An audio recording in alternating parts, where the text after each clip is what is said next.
오늘 우리에게 주시는 하나님의 말씀은 마태복음 18장 11절에서 17절 말씀입니다. 제가 가진 성경으로 신약 29면쯤에 있습니다.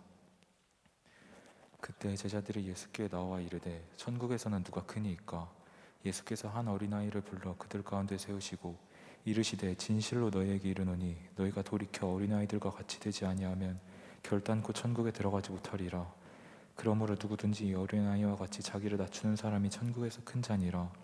또 누구든지 내 이름으로 이런 어린아이 하나를 영접하면 곧 나를 영접함이니 누구든지 나를 믿는 이 작은 자 중 하나를 실족하게 하면 차라리 연자 맷돌이 그 목에 달려서 깊은 바다에 빠뜨려지는 것이 나으니라. 실족하게 하는 일들이 있음으로 말미암아 세상에 화가 있도다. 실족하게 하는 일이 없을 수는 없으나 실족하게 하는 그 사람에게는 화가 있도다. 만일 내 손이나 내 발이 너를 범죄하게 하거든 찍어내버리라. 장애인이나 다리 저는 자로 영생에 들어가는 것이 두 손과 두 발을 가지고 영원한 불에 던져지는 것보다 나으니라. 만일 내 눈이 너를 범죄하게 하거든 빼어내버리라. 한 눈으로 영생에 들어가는 것이 두 눈을 가지고 지옥불에 던져지는 것보다 나으니라. 삼가 이 작은 자 중에 하나도 업신여기지 말라. 너희에게 말하노니 그들의 천사들이 하늘에 계신 내 아버지 얼굴을 항상 배옵느니라. 아멘. 아멘. 할렐루야. 할렐루야. 우리 옆에 분들과 인사하겠습니다. 제가 유송하면 학교 가자. 유송아.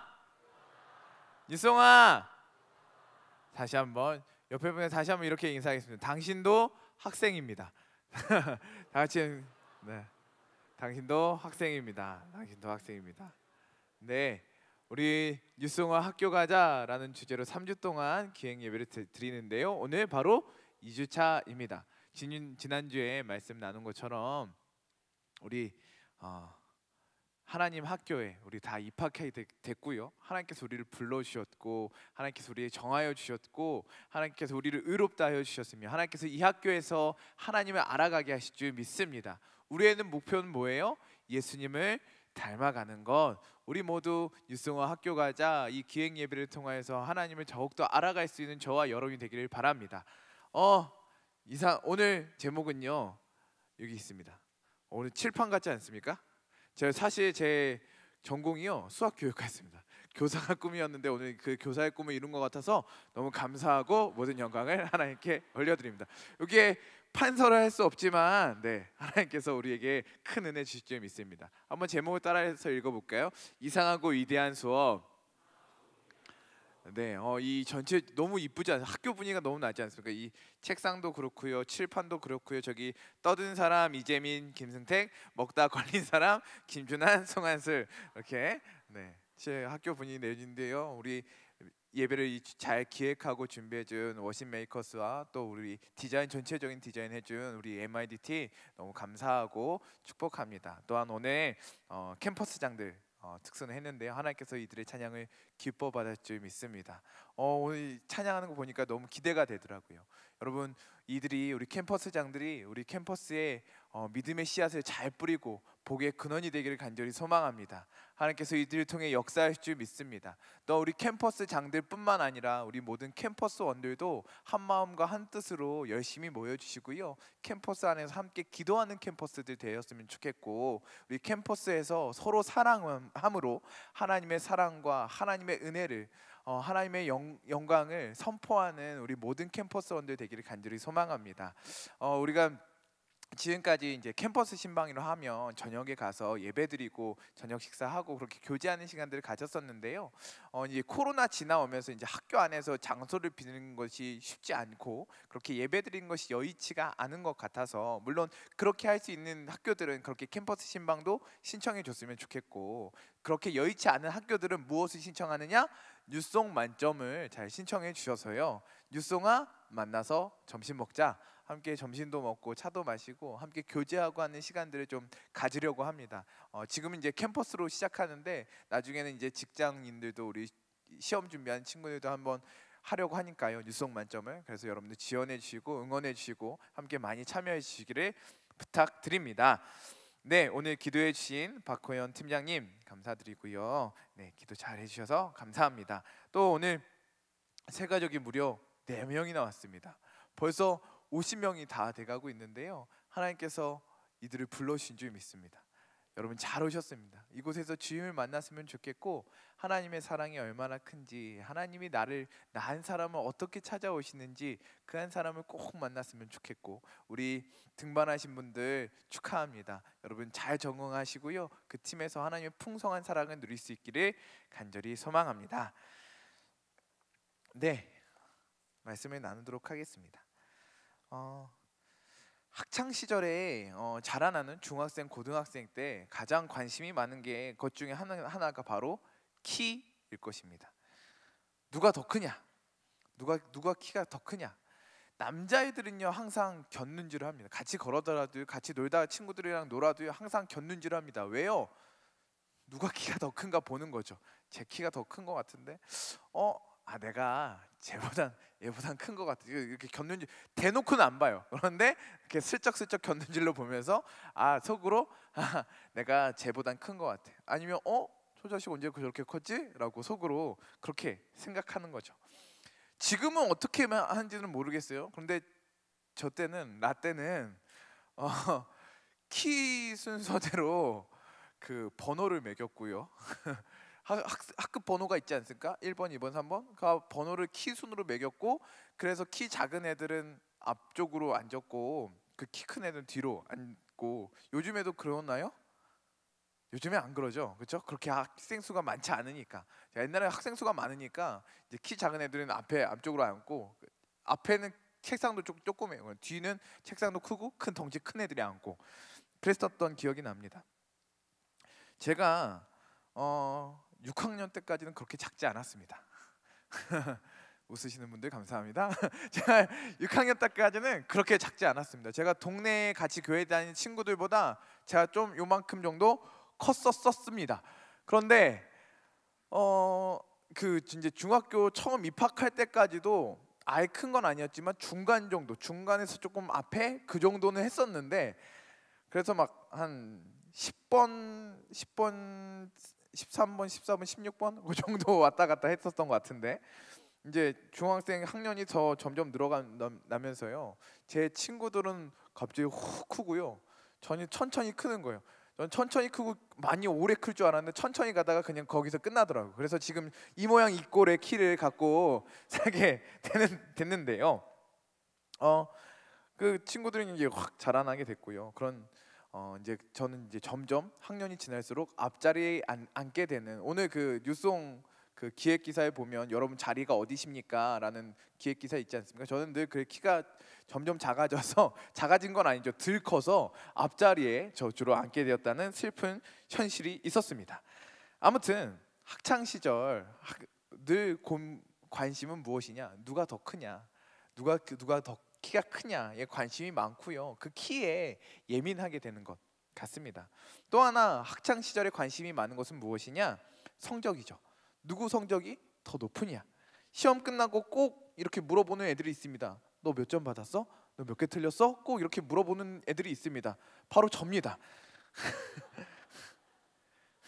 제가 그랬거든요. 친구들 너 몇 개 틀렸어? 몇 점 받았어?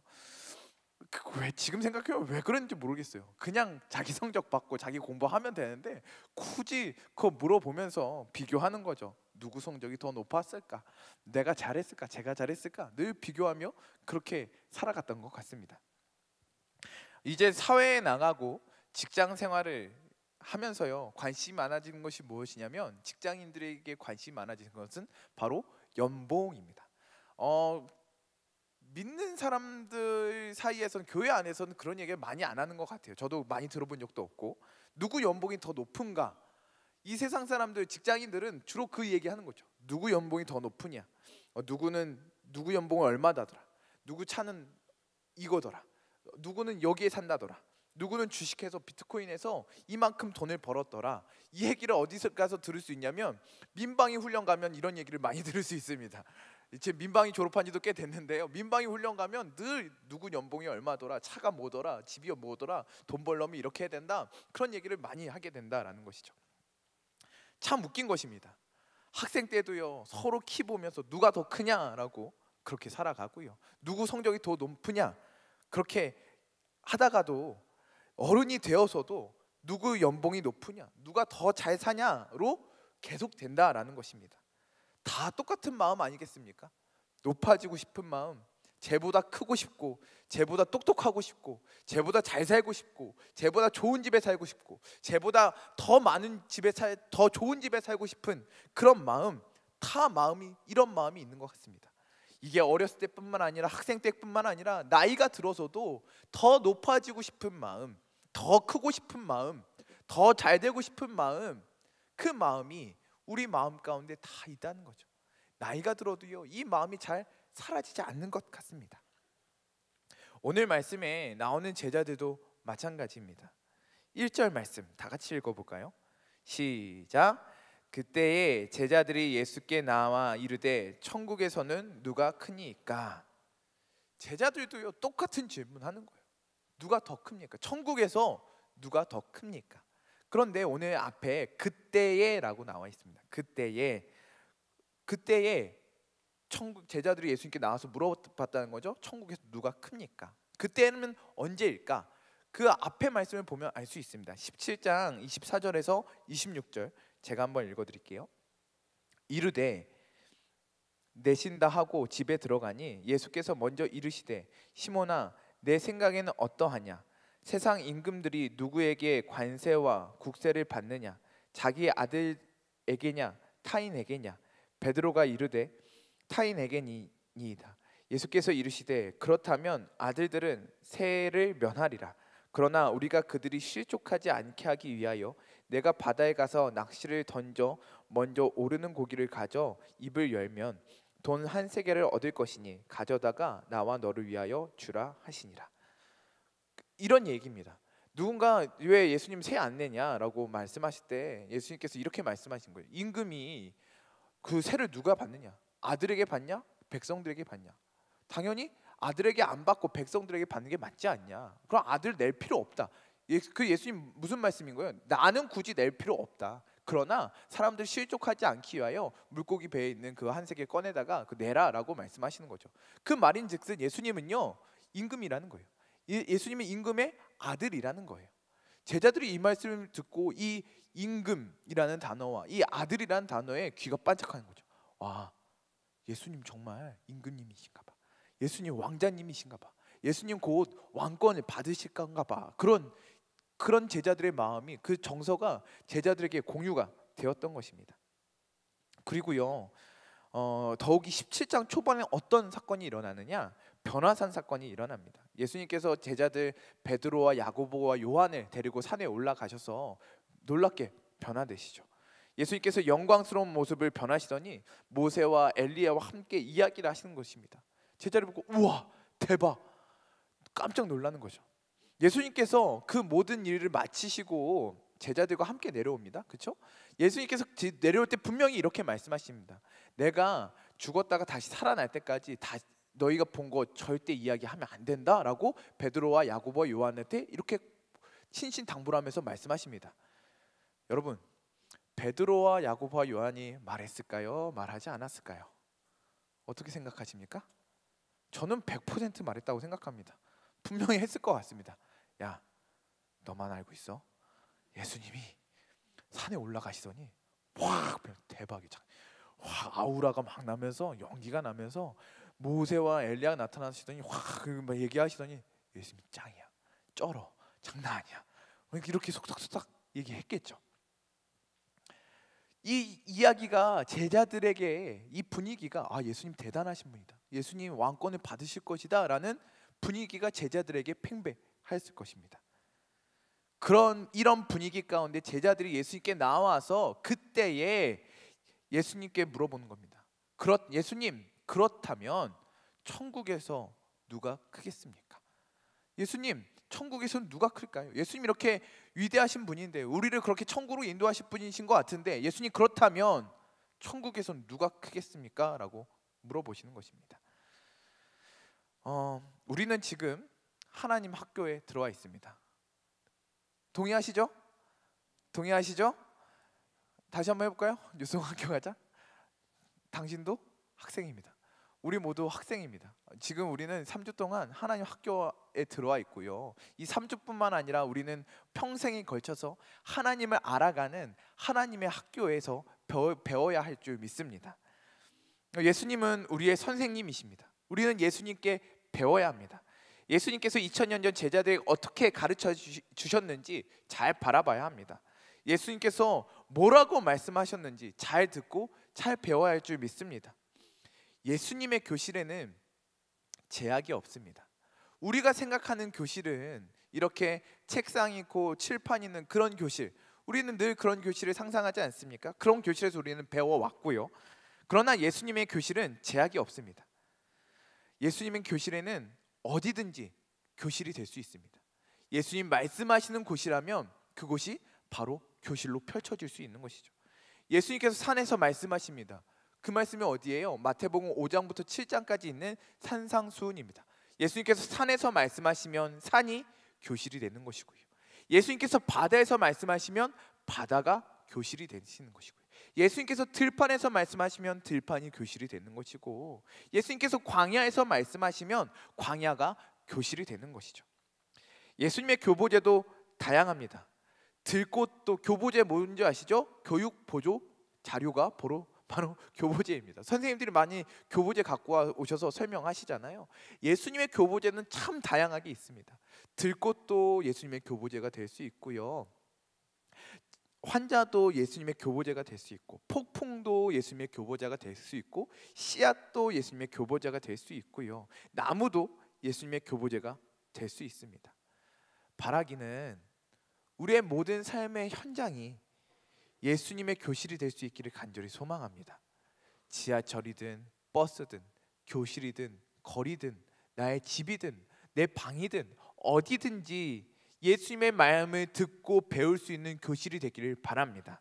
또한 우리의 모든 삶의 일들이, 모든 내 삶에 일어나는 작은 일들이 예수님의 이야기거리들이 되기를 간절히 소망합니다. 큰 일들 뿐만 아니라 우리 일상에서 일어나는 작은 일들, 보잘것없는 것들, 그 모든 것들도 하나님의 마음을 발견할 수 있는 예수님의 교보제가 될 수 있기를 간절히 소망합니다. 오늘 말씀에서 예수님의 교보제는 어린 아이였습니다. 예수님께서 제자들이 어떻게 물어봐요? 예수님, 천국에서 누가 크니까? 라고 물어봤을 때에 예수님께서 갑자기 한 어린 아이를 부르시더니 그 제자들 앞에 세우십니다. 오늘 예수님의 수업의 교보제는 이 어린 아이였습니다. 잘 봐라. 너희 앞에 누가 보이냐? 어린 아이 한 명 보이지? 너희가 돌이켜 이 어린아이와 같이 되지 아니하면 천국에 결코 들어갈 수 없다라고 예수님께서 말씀하십니다. 여러분, 좀 이상한 거 못 느끼십니까? 이상한 걸 발견하셔야 될 텐데요. 그래서 오늘 설교 제목이 뭐예요? 이상하고 위대한 수업. 여러분, 이 예수님의 대화에서 이상한 거 못 느끼십니까? 제자들은요, 분명히 무엇을 물어봐요? 천국에서 누가 큽니까? 라고 물어보죠. 이 질문에 깔려있는 마음은 뭐예요? 천국은 마음에 깔아놓고 가는 겁니다. 나는 당연히 천국 갈 것이다. 나는 예수님 따라다녔으니까, 나는 지금까지 이렇게 고생했으니까 천국은 당연히 가는 것이다 라고 마음에 깔아놓고 시작하는 거죠. 천국에 당연히 갈 건데, 예수님, 저희는 분명히 천국에 갈 거예요. 그런데 천국에서 누가 큰가요? 제가 큰가요? 베드로가 큰가요? 야고보가 큰가요? 요한이 큰가요? 아니면 제가 큰가요? 라고 제자들이 물어보는 것이죠. 그런데 예수님은 아예 다른 대답을 하고 계시는 것입니다. 분명히 천국에서 누가 크냐라고 물어봤는데 예수님께서는요, 너희가 이 어린아이와 같지 않으면 천국에 들어갈 수 없다. 천국을 전제로 하는 말씀이 아니고요, 너희가 이 어린아이와 같지 않으면 천국에서 누가 크냐가 문제가 아니라 너가 지금 천국에 들어가냐 안 들어가냐가 문제인 거야 라고 말씀하시는 거죠. 제자들은 천국에서 누가 큰지를 물어봤고, 예수님은 이 어린아이와 같지 않으면 천국은 구경도 못한다 라고 말씀하시는 것입니다. 예수님이 이렇게 말씀하시는 거예요. 너희 웃기는 소리 하지 마라. 천국에서 누가 더 크냐고. 너희는 천국에 들어갈 수 있고? 라고 물어보시는 거죠. 그러시면서 팩폭을 날리시는 겁니다. 그러시면서 잘 들어봐라. 너희가 이 어린아이와 같지 않으면 결코 천국에 들어올 수 없어. 반대로 이 어린아이와 같아야만 너희가 천국에 들어갈 수 있어 라고 예수님께서 말씀하시는 것입니다. 여기서 질문이 생기죠. 그렇다면 어린아이와 같다는 것은 무엇일까? 여러분, 어린아이와 같다는 것은 무엇이라고 생각하십니까? 여러분, 어린아이와 같다, 어떻게 생각하십니까? 예수님께서 친절하게 설명해 주십니다. 4절 말씀입니다. 그러므로 누구든지 이 어린아이와 같이 자기를 낮추는 사람이 천국에서 큰 자니라. 어린아이는 어떤 사람이냐? 자기를 낮추는 사람이라고 예수님께서 말씀하시는 것입니다. 그런데 여러분이 아는 어린아이 한번 생각해 보십시오. 어린아이가 자기를 낮추나요? 어린아이가 겸손한가요? 제가 아는 어린아이, 사랑하는 우리 아들과 우리 딸, 어린아이 생각해 보면 낮추는 아이 같지는 않습니다. 제가 만약에 야, 너 이거 정말 잘했다 라고 하면 아버님, 아닙니다. 저는 아무것도 아닙니다. 이런 아이는 절대 아니거든요. 이렇게 말할 어린아이는, 자기를 이렇게 낮추는 아이는 아무도 없습니다. 아이들은 그냥 자신의 본능에 충실한 아이입니다.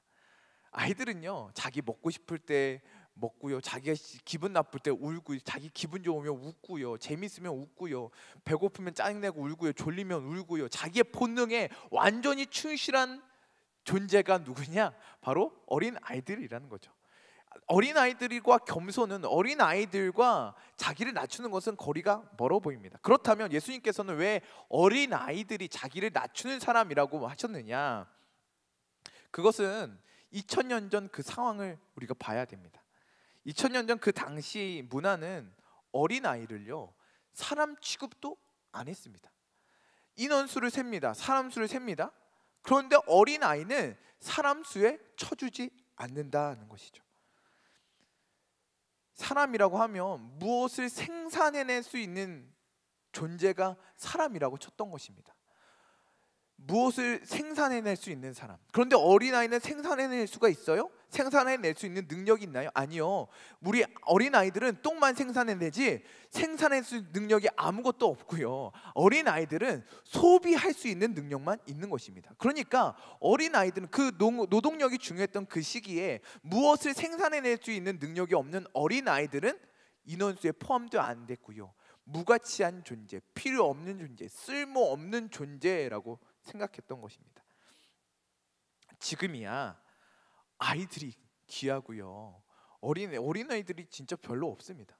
어린아이, 지금 우리 교회야 강대상에 앉고 많이 있어서 어린아이들이 많다라고 생각하면 대한민국 전체적으로 어린아이들이 없습니다.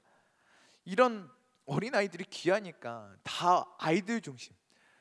여러분 아직 엄마 아빠 아니시죠? 엄마 아빠가 되면요, 늘 고민하는 게, 여러분 이 시간이 있을 때 뭐 먹으러 갈 때 내가 가고 싶은 건, 내가 놀러 가고 싶은 곳에 가는 게 아니라 어디 가면 애들이랑 편하게 밥을 먹을 수 있을까? 어디 가면 애들이 좋아하는 것을 놀 수 있을까? 그 고민하는 거죠. 지금 아이들이 귀하니까. 그러나 그 당시 때에는 어린 아이들이 전혀 귀하지 않았고요.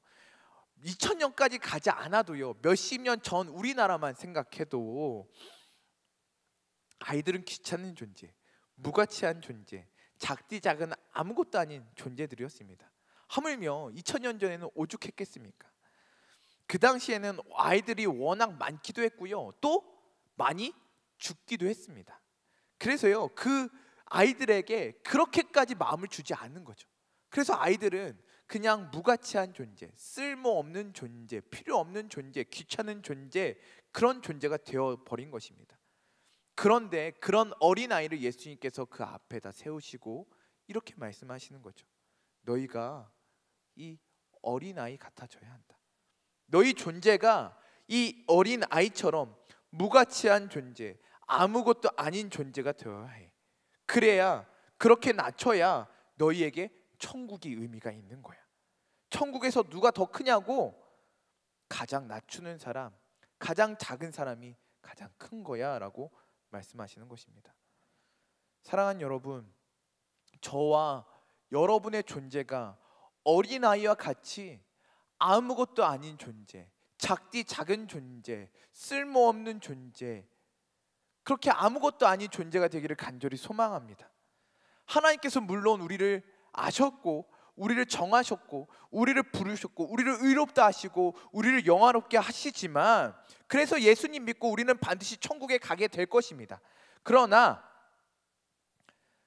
그 천국을 가는 우리의 마음은 어린아이처럼, 그 당시에 어린아이가 취급받는 것처럼 낮아져야 합니다. 늘 아무것도 아닌 존재, 늘 쓸모없는 존재, 무가치한 존재, 작디 작은 존재로 나를 인식해야, 나의 존재를 그렇게 인식해야 천국이 의미가 있는 것입니다. 천국이 그래야 귀한 것입니다. 내가 천국에 가도 되나? 내가 이런 은혜를 받아도 되나? 내가 교회 나와도 되나? 내 이 죄인이 이렇게 죄가 많은데 하나님께 쓰임 받아도 되나? 늘 이런 마음이 우리 가운데 있기를 간절히 소망합니다. 이런 마음으로 천국 갈 수 있기를 바랍니다. 이런 마음이 있으면 늘 눈물이 나는 것입니다. 내가 이렇게 사랑받아도 되나? 내가 이렇게 은혜도 받아도 되나? 이 죄인이 여기 나와도 되나? 그 마음이 우리 중심 가운데 있으면요, 교회 나올 때마다 눈물이 나는 것입니다. 웬일인가 웬 은혜인가 그 사랑 크셔라. 할렐루야. 눈물이 나지 않는 것은, 우리가 교회를 나와도 눈물이 나지 않는 것은 그만큼 우리의 마음이 높아져 있다는 것입니다. 우리의 마음이 너무나 높아져서 이렇게 많은 은혜, 한량없는 은혜, 자격 없는 자가 주님 앞에 나오는 이 놀라운 은혜를 받는데도 내 마음이 너무 높아져 있으니까 이것이 당연한 것처럼 느껴지고 당연한 것으로 생각하고, 그래서 눈물이 나지 않는 것이죠. 그러나 우리의 마음이 낮아지면 아무것도 아닌 존재, 무가치한 존재라는 인식이 우리 마음에 늘 있으면 늘 눈물이 나고, 작은 것도 감사하고, 아무것도 아닌 거에 기뻐하고, 또한 쉽지 않은 현실 속에서도 천국을 살아가게 된 줄 믿습니다. 사랑하는 여러분, 어린아이처럼 마음을 낮추시길 바랍니다. 그래서 우리의 천국 가는 길이 하루하루가 천국이 되기를 간절히 소망합니다. 그 먼 훗날 누리는 천국이 아니라 오늘 우리의 마음을 낮춰서 그 천국을 누리며 살아가는, 내가 이런 은혜도 받아도 되나? 내가 이런 사랑 받아도 되나? 하나님의 이런 놀라운 사랑 받아도 되나? 늘 감격하며 감탄하며 감사하며 주의 앞에 눈물이 마르지 않는 저와 여러분이 되기를 간절히 소망합니다. 그러시면서 예수님께서 또 이렇게 말씀하십니다. 5절 말씀입니다. 다 같이 읽어볼까요? 시작. 또 누구든지 내 이름으로 이런 어린아이 하나를 영접하면 곧 나를 영접함이니. 아멘. 이 어린아이 하나를 영접하는 것이 곧 예수님을, 나를 영접하는 것이다, 예수님을 영접하는 것이다 라고 말씀하십니다. 이 말씀에는 두 가지 의미가 있습니다. 첫 번째는 이 말씀 그대로 우리가 표면적으로 읽는 그대로 이 어린아이 하나를 영접하는 것이 예수님을 영접하는 것이다 라는 의미입니다. 우리 주위에, 여러분 주위에 그 당시 어린아이 같은 무가치한 존재, 아무 의미 없는 사람들이 있으십니까? 그 사람을 영접하고 그 사람을 받아들이고 그 사람들과 함께 살아가는 것, 그 작은 한 사람을 섬기는 그것을 예수님께서 받으신다는 것입니다. 그 한 사람에게 한 것이 바로 예수님께 한 것으로 예수님께서 인정해 주시겠다라고 말씀해 주십니다. 제 마음에 요즘 계속 붙잡고 있는 책이 하나가 있는데요, 한 번에 한 사람이라는 책입니다. 카일 아이들먼, 그 제자인가 펜인가 제자인가, 나로 펜이라는 책을 쓴 카일 아이들먼이 쓴 한 번에 한 사람이라는 책이 제 마음속에 계속 부딪혀 왔습니다. 그래서 지금 많이 읽지는 못했고요, 딱 30원 정도 읽었는데요, 이 책의 내용이 이렇습니다. 그 예수님의 사역의 원리는요, 한 번에, 그 핵심 원리는 한 번에 한 사람이라는 거죠. 예수님께서 많은 무리와 수많은 사람들을 만났지만 그 사람들을 그냥 무리로 만난 것이 아니라 예수님은 한 번에 한 사람씩, 많은 무리가 있지만 한 사람을 포커스해서 줌인해서 그 사람을 바라보고 그 사람을 만나고 그 사람을 회복시키고 그 사람을 고쳐주셨다라는 그런 책의 내용입니다.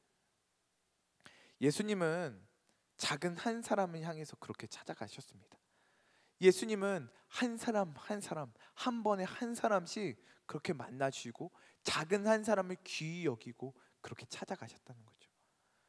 또한 우리가 그 예수님처럼 한 사람씩, 한 번에 한 영혼씩 그 영혼을 귀히 여기고 그 영혼을 섬기면 예수님께서 우리가 그 예수님을 영접한 것으로 인정해 주시겠다라고 말씀해 주시는 것입니다. 사랑하는 여러분, 우리 주위에 작디 작은 한 사람을 찾아봅시다. 여러분의 마음속에 작은 사람은 누구입니까? 다 여러분 마음속에 작게 생각했던 사람들이 있을 것입니다.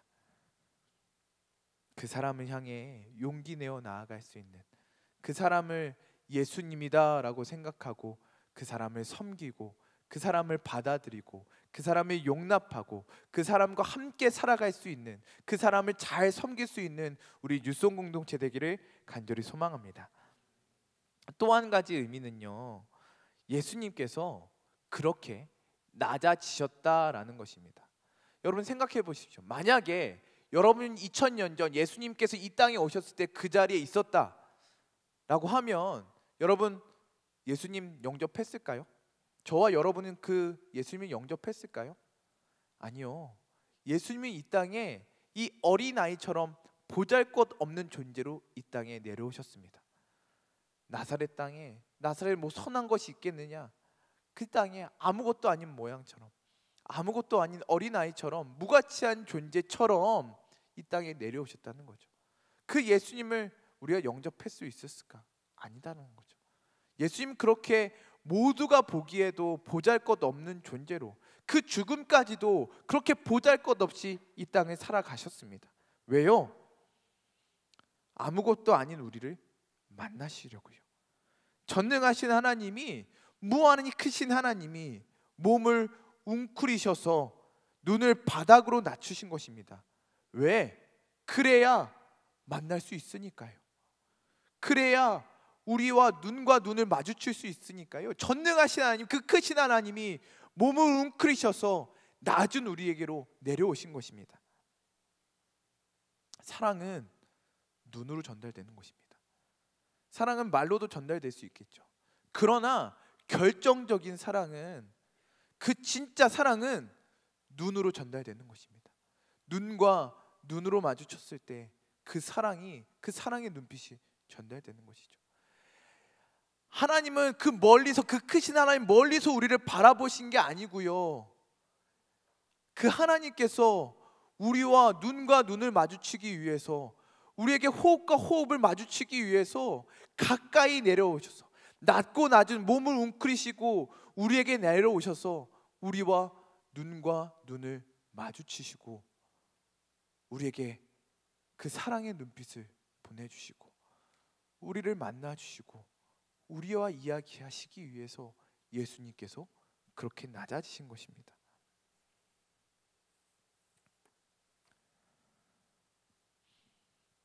오늘도 주님이 그 크신 몸을 웅크리셔서 바닥으로 낮추시고 우리와 눈을 마주치십니다. 예수님께서 아무것도 아닌 어린아이와 같은 아무것도 아닌 존재로 이 땅에 내려오셔서 우리와 눈을 마주치십니다. 그 예수님의 눈을 바라볼 수 있기를 바랍니다. 그 예수님의 눈에 있는 그 충만한 사랑을, 우리를 향한 그 하나님의 뜨거운 사랑을, 그 하나님의 영원한 사랑을 그 눈 속에서 발견할 수 있는 저와 여러분이 되기를 간절히 소망합니다. 그 사랑을 발견하고 그 낮아지는 사랑으로 말미암아 우리의 마음도 낮아지기를, 또한 그래서 우리 주위에 있는 그 작은 어린아이와 같은 사람, 그 작디 작은 사람도, 아무것도 아닌 사람처럼 여겼던 그 사람도 그렇게 섬기고 사랑할 수 있기를, 이 사람이 예수님이다 라고 생각하고 영접하고 받아들이고 섬길 수 있기를, 그런 유송 공동체가 되기를 간절히 소망합니다. 그런데 여기까지 말씀이 좋으셨죠? 그런데 6절부터 10절, 여러분 그 성경 봉독할 때도 6절부터 10절까지 말씀이 들려올 때 저는 이 위에서 느낌이 쎄하다라는 생각이 들었습니다. 여러분 6절부터 10절까지 예수님께서 아주 격하게 말씀하십니다. 앞에까지는 좋았습니다. 어린아이 같이 낮아지고 어린아이처럼 한 어린아이를 아무것도 아닌 존재를 섬기고 그 섬김이 예수님께 하는 것이다. 여기까지 너무 좋습니다. 그런데 그 다음부터 6절부터 10절까지요, 예수님께서요, 저는 예수님께서 말씀하셨던 것 중에 오늘 이 말씀이 가장 세고 강력한 말씀이라는 생각이 들었습니다. 좀 무섭기까지 합니다. 잘 들어보세요. 6절부터 10절 말씀 다 같이 읽어볼까요? 무섭지만 다 같이 읽어보겠습니다. 시작. 누구든지 나를 믿는 이 작은 자 중 하나를 실족하게 하면 차라리 연자 맷돌이 그 목에 달려서 깊은 바다에 빠뜨려지는 것이 나으니라. 실족하게 하는 일들이 있음으로 말미암아 세상에 화가 있도다. 실족하게 하는 일이 없을 수는 없으나 실족하게 하는 그 사람에게는 화가 있도다. 만일 내 손이나 내 발이 너를 범죄하게 하거든 찍어 내버리라. 장애인이나 다리 저는 자로 영생에 들어가는 것이 두 손과 두 발을 가지고 영원한 불에 던져지는 것보다 나으니라. 만일 내 눈이 너를 빼어 내버리라. 한 눈으로 영생에 들어가는 것이 두 눈을 가지고 지옥불에 던져지는 것보다 나으니라. 삼가 이 작은 자 중에 하나도 없인 여기지 말라. 너희에게 말하노니 그들의 천사들이 하늘에서 하늘에 계신 내 아버지의 얼굴을 항상 배옵느니라. 아멘. 저도 이 말씀이 너무 무서웠습니다. 그래서 오늘 이번 주 말씀을 준비하면서 이 말씀과 가장 많이 씨름한 것 같습니다. 연자 맷돌을 목에 달고 바다에 빠져야 하는 건가? 제 삶을 한번 돌이켜봤어요. 내가 이 작은 자 중에 한 사람을 실족한 게 한 적은 없나? 나는 연자 맷돌을 목에 메고 바다에 빠져야 되는 거 아닌가? 손과 발을 잘라야 하는 건가? 눈을 빼야 하는 건가? 일단 첫 번째로 궁금한 거는 나만 하질 않을 것 같고요. 그렇게 해서 내 눈과 내 손과 발을 자른다 하면 나만 하는 게 하나도 없을 것 같고, 그렇게 다 빼고 자른다 하더라도 이 문제는 해결되지 않을 것 같다는 생각이 들었습니다. 그래서 계속 고민해 보았습니다. 예수님께서 과연 이 격하게, 이 과격하게 말씀하신 이 말씀의 뜻은 도대체 무엇일까? 예수님께서 왜 굳이 이렇게까지 말씀하셨을까? 예수님께서 말씀하시고자 하셨던 핵심은 무엇이었을까? 무엇이 작은 자 하나를 실족하게 하는 것일까라고 끊임없이 고민하게 되었습니다. 그런데 이 말씀의 앞뒤를 다 살펴보고 끊임없이 씻고 또 고민해 보니까 예수님께서 말씀하시고자 하셨던 핵심은요, 예수님께서 이 작은 자를 실족하게 한다라고 생각하셨던 것은 무엇이냐? 교만, 높아지고자 하는 그 마음이었던 것 같습니다. 1절부터 다시 생각해 볼까요? 제자들이 무슨 이야기를 하고 있어요? 제자들의 중심에 뭐가 있어요? 높아지고 싶은 마음이 있는 거예요. 누가 더 크냐? 왜 물어봐요? 내가 높아지고 싶고 올라가고 싶고 그렇게 교만하고 하지는 그 제자들의 마음이 있었던 것입니다. 교만, 높아지고 싶은 마음이 가득했던 것이죠. 무엇이 작은 자를 실족하게 하느냐? 바로 이 교만, 높아지고자 하는 이 마음이 작은 자 하나를 실족하게 하는 것입니다. 이 높이 올라가는 이 교만한 마음이, 그 눈빛이, 그 손이, 그 발이, 그 말이 작은 자 하나를 실족하게 하는 것이죠. 여러분 살아보면서 언제 상처 받으십니까?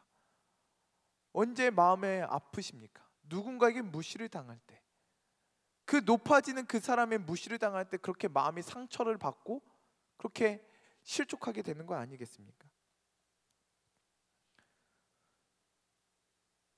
물에서는요, 엄청 무거운 부피에 비해서 엄청 무거운 것이 아니면 다 올라오게 되어 있습니다. 그렇죠? 아무리 여러분 목욕탕에서 바가지 내려봤잖아요, 그렇죠? 바가지 아무리 내려봐도요, 우리 그 바가지는 결국엔 다시 올라오게 되는 것이죠. 우리 교만한 마음도 마찬가지입니다. 우리가 아무리 누르려도요, 그 교만한 마음은 스멀스멀 다시 올라옵니다. 그래서 예수님께서 그 말씀하시는 거예요. 연자 맷돌 그거 목에 메고 바다에 들어가는 것이 낫다. 우리 교만한 마음을 연자 맷돌에 묶어서 바다에 던져야 되는 것입니다. 다시 올라오지 못하게, 또 올라오지 못하게 그 무거운 맷돌을 묶고 깊은 바다에 던져야 하는 것입니다. 우리의 교만은 우리의 손, 우리의 발, 우리의 눈으로 다 드러나게 되어 있습니다. 안 그런 척하고 살아도요, 결국에는 우리의 눈빛이, 우리의 손이, 우리의 발이, 우리의 교만한 마음, 우리의 높아진 그 마음을 다 나타내고 드러나게 되어 있습니다. 그 교만한 마음을 잘라내라고, 그 교만한 눈을 뽑아내라고 예수님께서 말씀하시는 것입니다. 예수님은 제자들에게, 또 우리에게 그 마음, 그 교만한 마음, 높아지고 싶은 그 마음과 싸우라고 하십니다. 그냥 적당히 싸우지 말고 연자 맷돌을 걸고 바다에 들어가는 마음으로, 교만이 드러난 손과 발과 눈을 뽑아버리고 싶은 그 마음으로 치열하게 싸우라고, 그 교만한 마음과 싸우라고 예수님께서 이렇게 격하게 말씀하고 계시는 것입니다. 그 교만한 마음이, 그 높아지고자 하는 그 마음이 결국에는 누군가에게 상처가 되고요, 아픔을 주며, 예수님이 그토록 찾으시는, 예수님께서 그렇게 낮아지셔서 찾은 한 사람을 실족하게 하고 잃어버리게 하는 그런 아픈 결과를 낳기 때문에, 그리고 그 교만이 결국에는 나 자신을 실족시키기 때문에 예수님께서는 그 교만과 싸우라고 말씀하시는 것입니다. 여러분, 교만과 싸우시기 바랍니다. 높아지려는 이 마음과 치열하게 싸우시는 저와 여러분이 되기를 바랍니다. 그렇다면 교만과 어떻게 싸울 수 있을까요? 교만을 어떻게 이길 수 있을까요? 늘 높아지는 이 마음 어떻게 이겨낼 수 있을까요? 의지 가지면 될까요? 하면 의지, 낮아져야지 이렇게 입으로 계속 외치면 낮아질 수 있을까요? 나 교만해지지 않아야지, 이런 이 마음 먹는다고 되는 걸까요? 스티로폼을 물속에서 누르려도 그 스푼이 끊임없이 올라오듯이 우리 교만한 마음도 누르고 해도요, 끊임없이 올라오는 것이죠. 우리가 교만과 싸울 수 있는 것은 한 가지밖에 없습니다. 그것은 무엇이냐? 우리를 위해 낮아지신, 우리를 위해 십자가에 달리시기까지 낮아지신, 우리를 위해 무덤에 들어가시기까지 그렇게 낮아지신 예수님을 바라보는 것입니다. 내 손과 발이 잘려야 되는데 예수님의 손과 발이 십자가에서 못 박히셨습니다. 내 두 눈이 뽑혀야 되는데 두 눈으로도 모자른데 예수님의 그 눈이 피로 얼룩지셨습니다. 내가 연자 맷돌을 메고 바다에 빠져야 되는데 예수님께서 깊은 무덤 속으로, 깊은 죽음 속으로 예수님께서 친히 들어가셨습니다. 왜요? 저와 여러분을 살리시기 위해서요. 우리를 대신하여, 나를 대신하여 예수님께서 손과 발에 못이 박히시고, 예수님께서 눈이 뽑히시고, 예수님께서 그 깊은 바다로, 깊은 무덤으로 들어가신 것입니다. 예수님은 말로만 수업하신 게 아니십니다. 예수님은 온 몸으로 가르쳐 주십니다.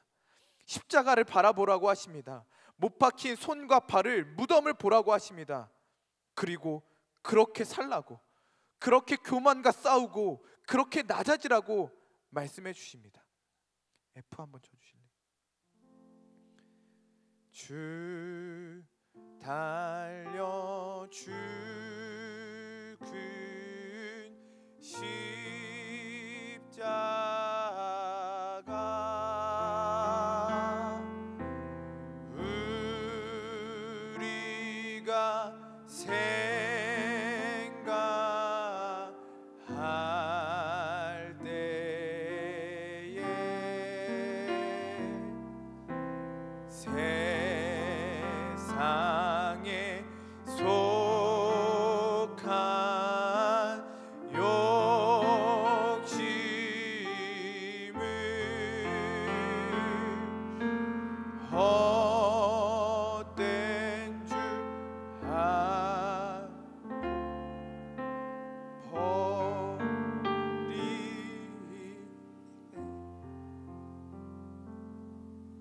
교만이요 안 없어집니다. 우리 마음은 늘 올라옵니다. 그때마다 십자가를 바라봐야 합니다. 나를 대신 지신 그 예수님의 못 박힌 손과 발을 봐야 합니다. 우리 위에 뽑히신 그 예수님의 눈을 바라봐야 합니다. 우리 위에 들어가신 그 깊은 무덤을 바라봐야 합니다. 그래야 교만과 싸울 수 있습니다. 그래야 나를 낮출 수 있습니다. 아, 내가 이런 존재구나. 내가 이렇게 돼야 되는데 예수님께서 나를 위해 이렇게 해주셨구나. 십자가를 보시기 바랍니다. 무덤을 바라보시기 바랍니다. 그래서 마음을 높인 자가 아니라 늘 마음이 낮은 사람, 어린아이 같은 사람, 나는 아무것도 아닙니다. 나는 죄인입니다. 나는 무가치한 존재입니다. 나는 주님의 은혜가 필요합니다. 그렇게 고백할 수 있는 저와 여러분이 되기를 바랍니다. 예수님은 온몸으로 온 생명으로 모든 죽음을 통해 우리에게 보여주셨습니다. 그래서 예수님의 수업은 위대한 수업입니다. 말씀을 맺겠습니다. 누가 가장 큰 사람입니까? 누가 천국에서 가장 큰 사람입니까? 예수님께서 말씀하십니다. 가장 큰 사람은 가장 작은 사람이다. 예수님의 수업은 우리의 머리로 이해할 수 없는 이상한, 또 우리가 그렇게 살기도 어려운 이상한 수업입니다. 그러나 예수님은 그것을 온 몸으로 이 땅에 낮아지시면서 보여주셨고요, 십자가에 못 박히시고 무덤에 들어가시기까지 그 예수님의 모든 생명과 예수님의 죽음을 통해 우리에게 가르쳐 주셨습니다. 그래서 예수님의 수업은 위대한 수업입니다. 우리는 예수님의 제자들입니다. 여러분, 이제 어떻게 사시겠습니까? 여러분, 이제 어떻게 사시겠습니까? 바라기는 예수님을 따라 그 낮아지는 사랑을, 그 웅크려서 우리의 눈을 맞춰주시는 그 예수님의 사랑을 받길 바라고요. 그 예수님의 사랑으로 말미암아 그 십자가 바라보며 높아지는 마음과 싸우고 마음을 낮추며 우리에게 있는 작은 자를 섬기고 또 그렇게 살아갈 수 있기를, 그러한 제자들이 될 수 있기를, 예수님의 제자가 될 수 있기를, 예수님 닮아가는 사람들이 될 수 있기를 간절히 소망합니다. 우리 함께 찬양하고 기도하겠습니다.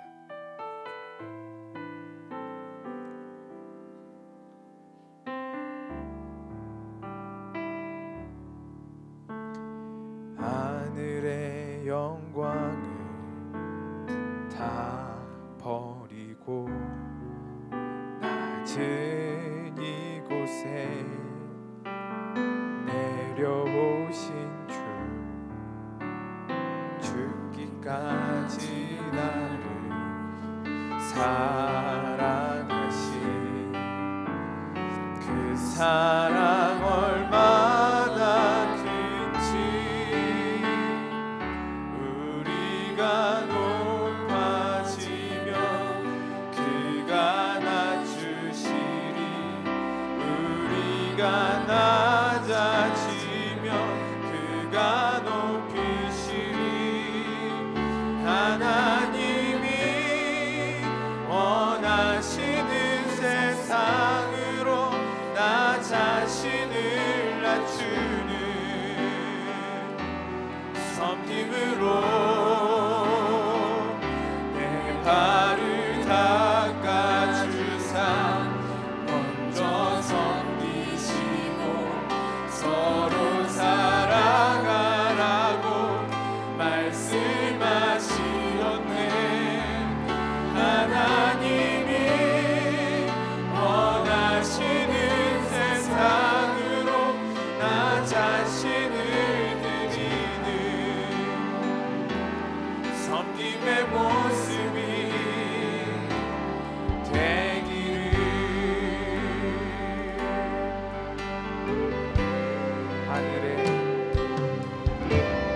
하늘의 영광을 다 버리고 낮은 이곳에 내려오신 주, 죽기까지 나를 사랑하신 그 사랑 얼마나 큰지 우리가 높아지면 그가 낮추시리 우리가 낮아지면 그가 높이시리 하나님이 원하시는 세상으로 나 자신을 낮추는 섬김으로 내 발을 닦아주사 먼저 섬기시고 서로 사랑하라고 말씀하시었네 하나님이 원하시는 세상으로 나 자신을 드리는 섬김의 모습이 되기를. 이 시간 우리 함께 기도합시다. 오늘 이 자리에서 예수님은 그 큰 몸을 웅크리시고 이 자리에 찾아오십니다. 어린아이처럼 아무것도 아닌 존재로 우리를 위해 낮아지시고 우리의 발을 닦아주시기 위해 몸을 낮추시며 우리의 눈을 바라보시고 그 사랑을 말씀하고자 하십니다. 이 시간 기도할 때에 하나님 그 예수님의 눈을 맞추게 하여 주시옵소서. 그 예수님을 만나게 하여 주시옵소서. 그 예수님의 눈에서 사랑을 발견하게 하여 주시옵소서. 나를 사랑하시는 그 예수님의 마음을 우리가 경험하게 하여 주시옵소서. 우리 주여 한번 외치고 기도합니다. 주여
먼저 섬기시고 서로 사랑하라고 말씀하시 자시었네. 하나님이 원하시는 세상으로 나 자신을 드리는 섬김의 모습이 되기를. 이 시간 우리 기도할 때에 하나님, 높아지는 우리의 마음과 싸우게 하여 주시옵소서. 늘 교만해지고 누군가에게 상처 주고 누군가를 실족하게 하는 이 마음과 싸우게 하여 주시옵소서. 하나님, 내 마음이 높아질 때마다 십자가를 바라보게 하여 주시옵소서. 나를 위해 못 박히신 그 예수 그리스도의 손과 발을 보게 하여 주시옵소서. 나를 위해 들어가신 그 깊은 무덤을 바라보게 하여 주시고 나를 위해 들어가신 그 하나님의 사랑을 경험하게 하여 주시옵소서. 십자가를 바라보며 내 마음을 낮추게 하여 주시옵소서. 우리의 마음이 늘 낮아지게 하여 주시옵소서. 겸손한 마음 되게 하여 주시옵소서. 주님, 나를 불쌍히 여겨주시옵소서. 어린아이와 같은 마음 되게 해달라고 우리 주여 세 번 외쳐 기도합니다. 주여, 주여.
배달을 낮추게 하여 주시옵소서. 하나님, 예수 그리스도와 함께 손과 발을 붙잡히게 하여 주시옵소서. 주와 함께 맞아지게 하여 주시옵소서.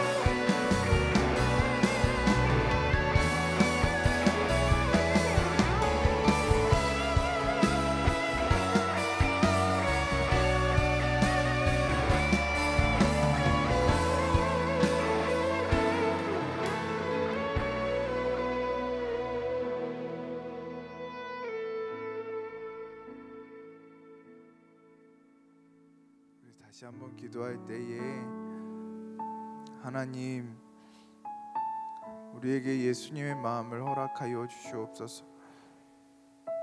한 영혼 가볍게 생각하지 않게 하여 주시옵소서.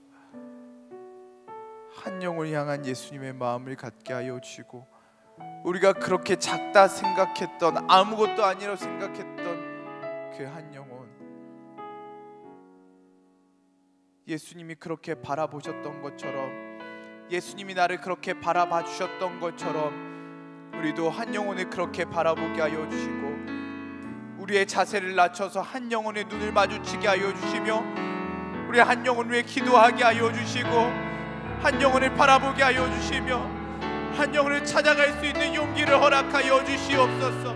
한 영혼에게 다가갈 수 있는 따뜻한 마음을, 예수 그리스도의 마음을 허락하여 주시옵소서. 우리 주여 세 번 외쳐 기도합니다. 주여, 주여, 주여.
섬김으로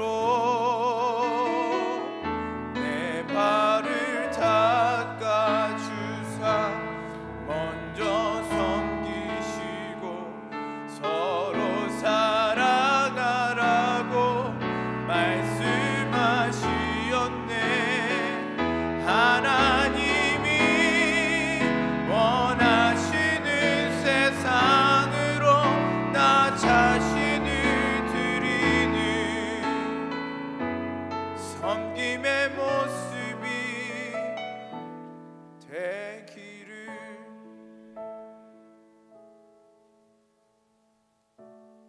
누가 더 크냐? 하나님, 우리의 마음이 그랬습니다. 우리의 마음이 늘 높아져서 누가 더 큰지, 누가 더 잘하는지, 누가 더 성공하는지, 누가 더 똑똑한지 늘 높아지고 싶어하는 그 마음, 그 교만한 마음으로 그렇게 살았습니다. 그 마음이 나를 실족해 하는 것도 모르고, 그 마음이 누군가를 실족하게 하고 상처 주고 아픔을 주는 것도 모르고 그렇게 어리석게 살았습니다. 주님, 우리를 불쌍히 여겨 주시옵소서. 오늘 이 예수님의 수업을 듣고 예수님의 말씀을 듣고 우리의 마음을 낮출 수 있는 우리 모두가 되게 하여 주시옵소서.